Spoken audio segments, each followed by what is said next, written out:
Bismillahirrahmanirrahim. Assalamualaikum warahmatullahi wabarakatuh. Kami dari kelompok 3 di sini kami akan mempresentasikan tentang bioteknologi di bidang peternakan. Nah, anggota dari kelompok kami saya sendiri Intan Sepri Mandiri, Meli Mawati, Ria Tiara Dwi Putri, Rosita dan Riyatul Isma. Untuk agenda presentasi yang pertama mengenai pengertian bioteknologi, dan yang kedua itu penerapan bioteknologi peternakan, ketiga produk-produk bioteknologi peternakan, dan yang keempat dampak negatif bioteknologi peternakan. Nah, untuk materi pembahasan yang pertama mengenai pengertian bioteknologi.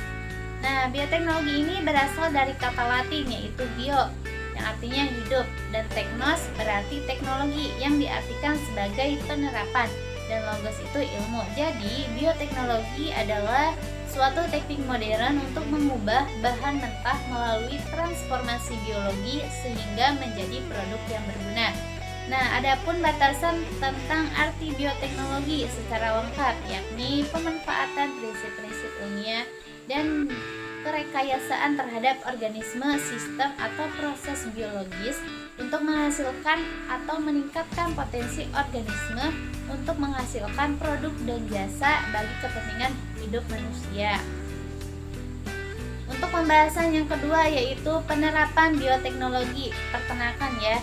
Nah, di mana penerapan bioteknologi peternakan itu sendiri dapat meningkatkan produk peternakan meliputi yang pertama, teknologi produksi seperti inseminasi buatan atau embrio transfer maupun sesing sperma.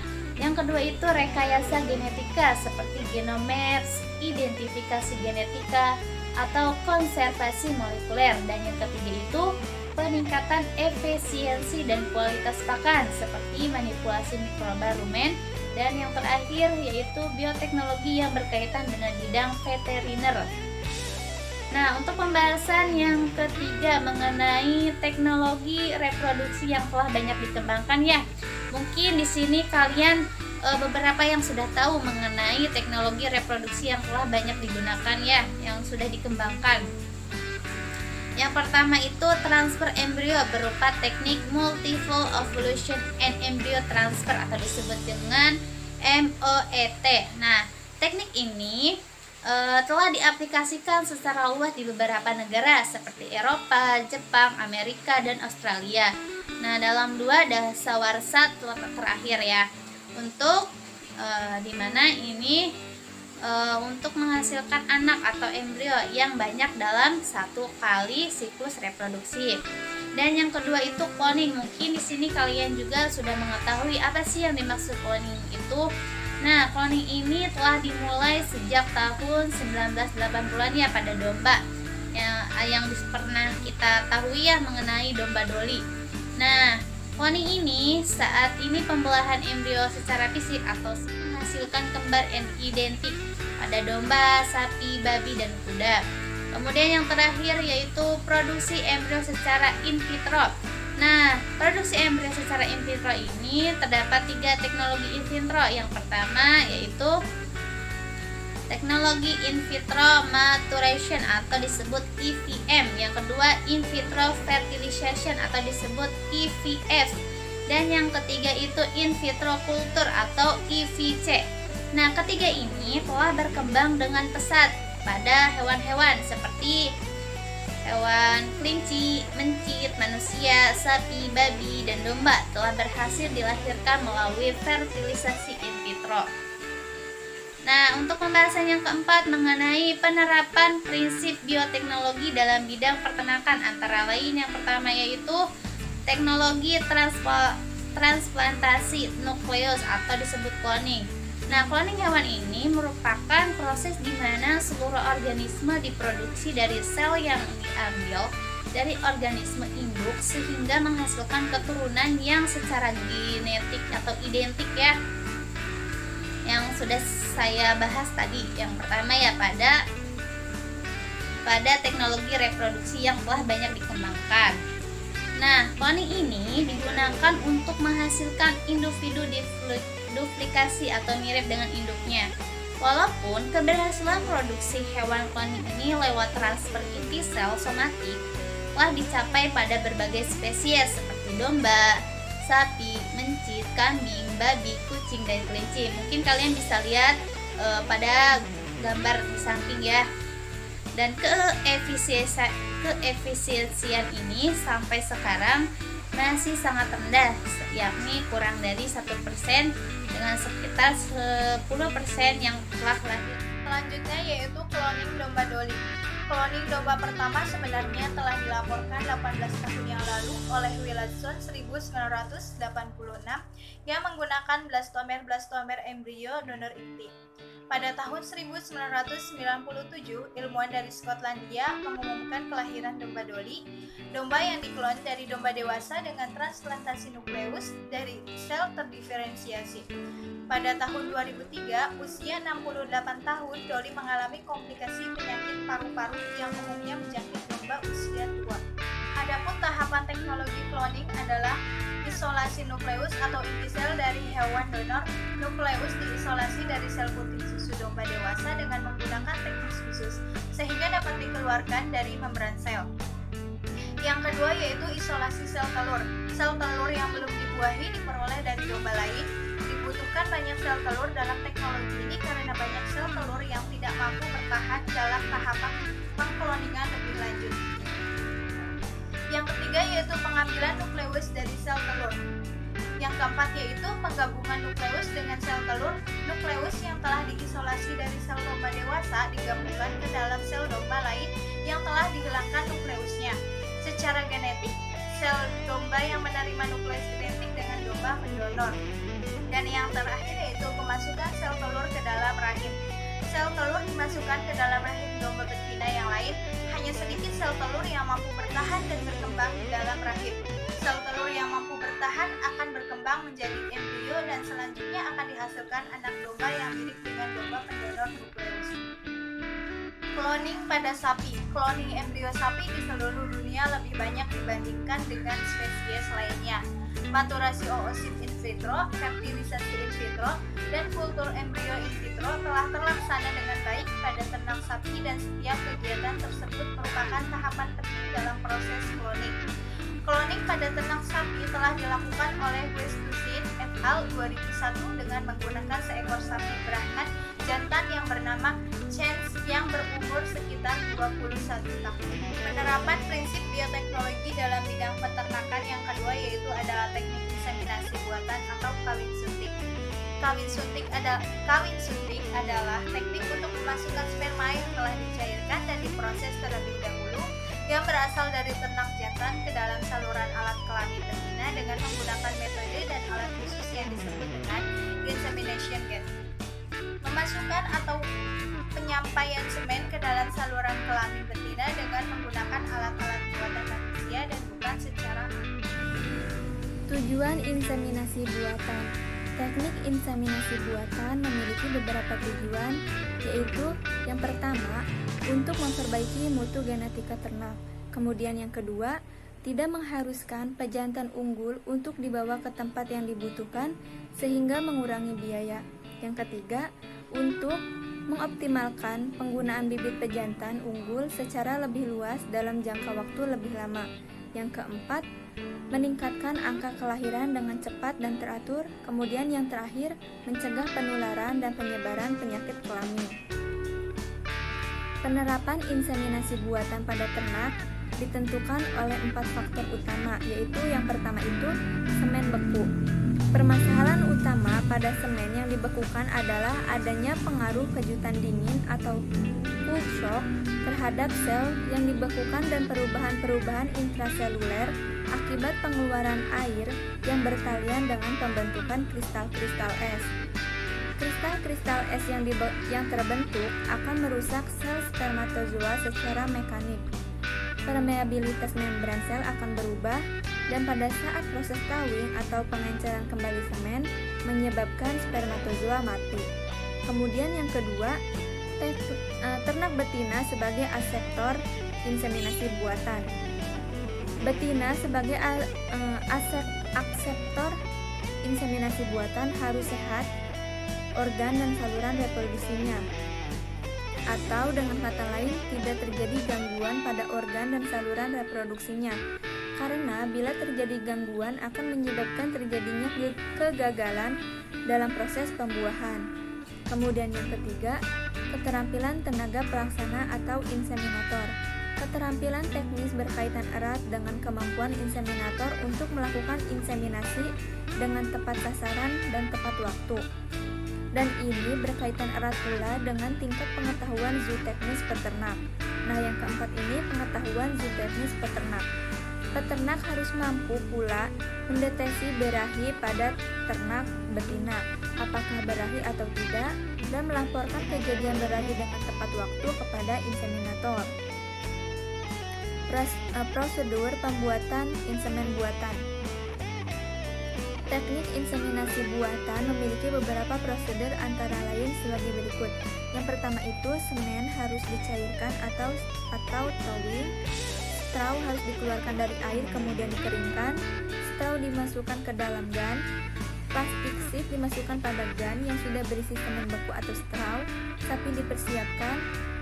Kemudian tangan petugas inseminasi buatan dimasukkan ke dalam rektum hingga dapat menjangkau atau memegang leher rahim atau serviks, dan semen disuntikan atau disemprotkan pada badan uterus. Adapun manfaat penerapan inseminasi buatan ini, yang pertama, bibit ternak yang baik selalu tersedia dan mudah diperoleh. Yang kedua, mengurangi terjadinya bahaya pekerjaan dan biaya perawatan. Yang ketiga, hasil persilangan crossbreeding yang tidak disukai pun dapat dihindari. Kemudian sangat berguna untuk digunakan pada betina-betina yang berada dalam keadaan etrus dan berevolusi dan berovulasi tetapi tidak mau berdiri untuk menaiki pejantan. Yang kelima, dapat menghindari penyakit yang bersifat venereal. Yang keenam, memperbaiki tingkat dan efisiensi seleksi genetik dan meningkatkan performans produksi ternak. Yang ketujuh, memungkinkan bertemunya suatu pasangan ternak yang tidak serasi.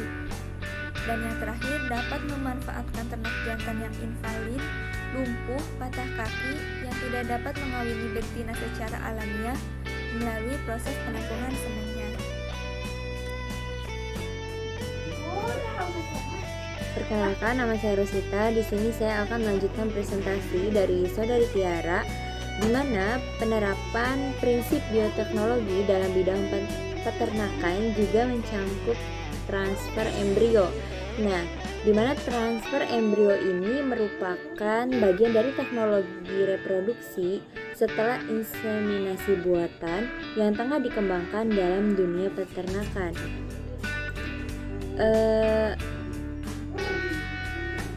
Transfer embrio atau yang biasa disingkat dengan TE ini merupakan suatu teknik memasukkan embrio ke dalam alat reproduksi ternak betina sehat atau resipien dengan alat tertentu dengan tujuan agar ternak betina tersebut bisa bunting atau hamil. Selanjutnya ada teknologi transgenik. Nah, teknologi transgenik ini merupakan hewan yang telah mengalami rekayasa genetika sehingga dihasilkan hewan dengan sifat yang diharapkan. Jadi, teknologi transgenik ini pada hewan yang dilakukan dengan cara penyuntingan fragmen DNA secara mikro ke dalam sel telur yang telah mengalami pembuahan. Nah, tujuan dari teknologi ini yaitu meningkatkan produk dari hewan ternak seperti daging, susu, dan telur. Kemudian ada tahapan transformasi genetik, di mana transformasi genetik ini tahapannya ada 3. Yang pertama, mengisolasi gen unggul. Yang kedua, memanipulasi. Yang ketiga, memindahkan gen tersebut dari satu organisme ke organisme lainnya sehingga diperoleh ternak unggul yang diinginkan. Nah, Hormon BST atau yang biasa kita kenal dengan bovine somatotropin. Teknologi ini dilakukan dengan menyisipkan gen somatotropin sapi pada plasmid Escherichia coli untuk menghasilkan BST. Nah, BST yang ditambahkan pada makanan ternak dapat meningkatkan produksi daging dan susu ternak. Tujuan penggunaan hormon BST ini adalah untuk memperbesar ukuran hewan seperti bisa pada ikan, kemudian kambing, babi, sapi, domba, dan lainnya. Kemudian hormon BST ini disuntikkan dengan injeksi mikro ke dalam sel telur sebelum dibuahi. Nah, hormon ini diterapkan dalam rekayasa genetika dalam bidang peternakan ini. Hormon pertumbuhan diberikan pada ternak untuk meningkatkan produksi daging, susu, atau telur. Nah, kemudian bagaimana sih tahapan hormon BST ini? Jadi yang pertama itu plasmid bakteri Escherichia coli dipotong dan enzim endonukleas. Kemudian gen somatotropin sapi diisolasi dari sel sapi. Yang ketiga itu gen somatotropin disisipkan ke plasmid bakteri. Kemudian bakteri yang menghasilkan bovine somatotropin ditumbuhkan dalam tangki fermentasi bovine somatotropin. Kemudian diambil dari bakteri dan dimurnikan. Nah, tahapan terakhir itu hormon ini dapat memicu pertumbuhan, meningkatkan produksi pada susu. Terima kasih. Dalam bidang peternakan ini, hormon pertumbuhan diberikan pada ternak untuk meningkatkan produksi daging, susu, atau telur. Nah, kemudian bagaimana sih tahapan hormon BST ini? Jadi yang pertama itu plasmid bakteri Escherichia coli dipotong dengan enzim endonukleas.